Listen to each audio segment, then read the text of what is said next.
My world was turned upside down when I was diagnosed in the emergency room with multiple myeloma. To make a long story short, this type of cancer is very aggressive.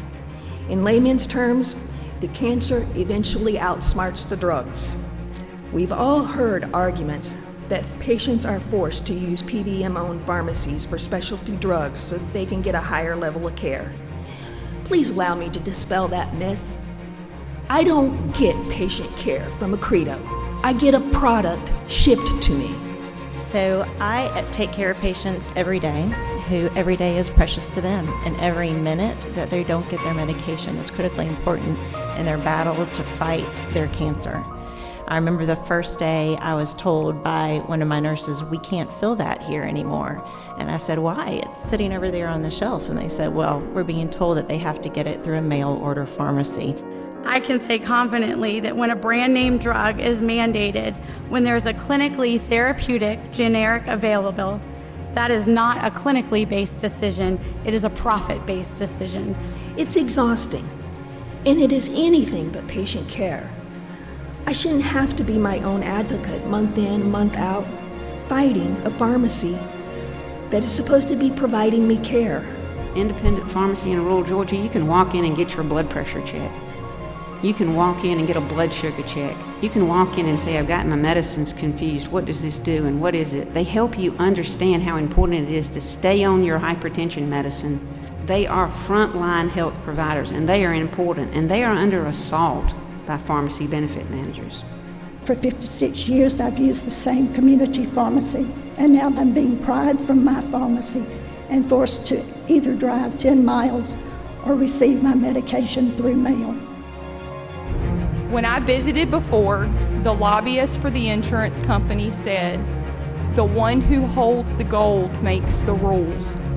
Truer words have never been spoken. Who's responsible for these practices? Pharmacy Benefit Managers, or PBMs. They are a third-party administrator of prescription drug programs for commercial, employer, federal, and state health plans. PBMs are responsible for drug formularies, contracting with pharmacies, negotiating for rebates with drug manufacturers, and paying prescription drug claims. In 2017, the largest PBMs had higher revenue than the largest pharmaceutical manufacturers. Wall Street is bleeding us of money and choices. What kind of decisions? Patients' choice of pharmacy.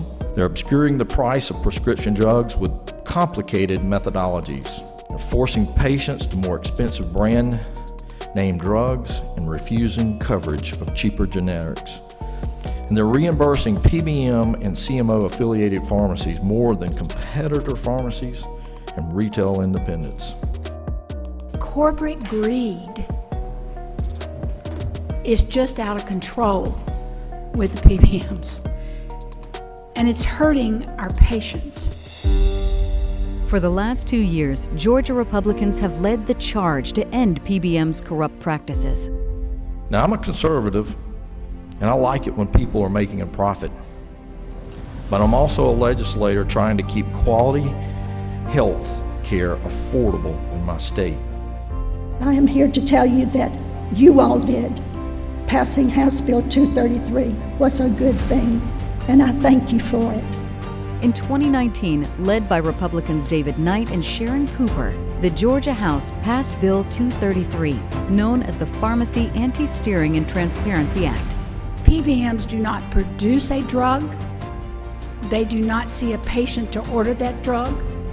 They do not fill a prescription. In fact, they don't do anything but they're a pass-through. The groundbreaking bill struck a powerful blow to PBM's corrupt practices. However, the PBMs believe they are above the law and capitalize on every loophole they can exploit. I am so proud of our state legislature because of the transparency and the legislation that's been passed in this state, and an effort to think that our legislators are down at the patient care level trying to make this state a better place for Georgians. We stand here today in support of House Bill 946. This year, House Bills 946 and 918 closed these loopholes and stopped PBMs practices that take away patient choice and increase costs. These bills prohibit PBMs from charging patients more or denying coverage for using a pharmacy of their choice rather than a PBM-affiliated pharmacy.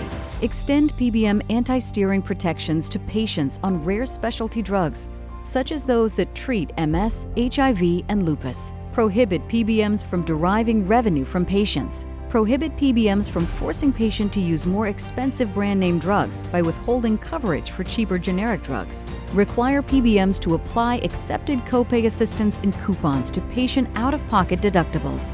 And increase fines and penalties for violations of Georgia law. Georgia leads, it has led, and it will continue to lead on this issue. What was the first one?